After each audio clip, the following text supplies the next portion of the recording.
Il Principe di Roma si gioca molto sulle leggende romane che da sempre insomma hanno un fascino non indifferente, ma c'è una leggenda romana che più delle altre insomma va colpito.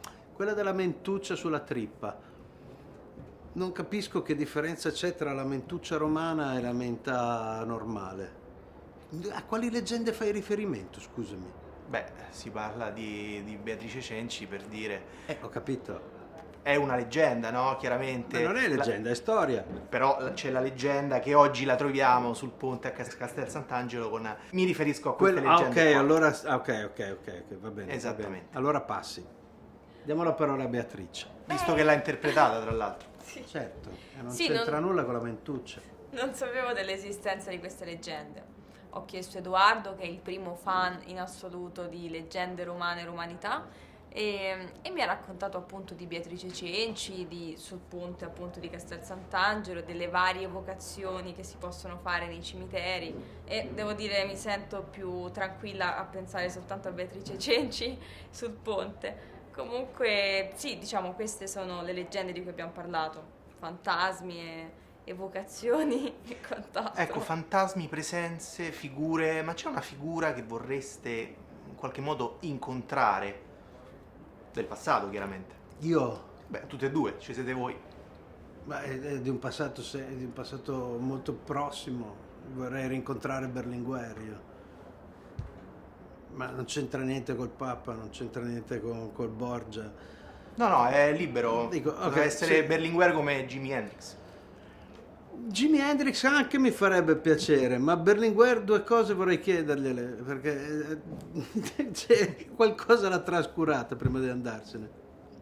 Io vorrei incontrare David Bowie per fare due chiacchiere su alcune sue canzoni che non credo di aver capito. E poi ci sono un sacco di fisici con cui vorrei parlare. La fisica è un altro mio mondo. Fermi e Majorana. Majorana che è scomparso, insomma, sarebbe carino sapere dove è andato a finire. Il principe di Roma, ma oggi chi sono i principi a Roma? Sia non solo per un'accezione negativa, ma anche positiva, perché no? Il Papa. Il Papa è un bel principe di Roma. Francesco, insomma, ha saputo interpretare, secondo me, la romanità meglio di tanti altri. Sì. Ci sto pensando, perché ora a parlare di principi di Roma attualmente mi vengono solo accezioni negative. Anche negativa, sei libera di. Beh, se penso a principi di Roma penso alla classe politica, però ripeto, venendo io da esterna c'è ancora un po' troppo pregiudizio, devo vivere qui ancora più a lungo per elaborare questo pensiero. Sì, la classe politica è una classe di principi e non è buono. Ah, ci saranno dei principi in positivo? Beh, ti dico, secondo me Francesco nel suo piccolo, se non si avventura troppo in giro, è un bel esempio. Va bene, teniamo Francesco come Sì, buon sì. principe di Roma. L'abbiamo detto, Roma E è poi- il e poi- collante, la cornice. Eh, Ma c'è un film, secondo voi, che meglio di altri rappresenta Roma e la romanità, nel senso esteso? attuale? No, del passato, attuale, quello che vuoi.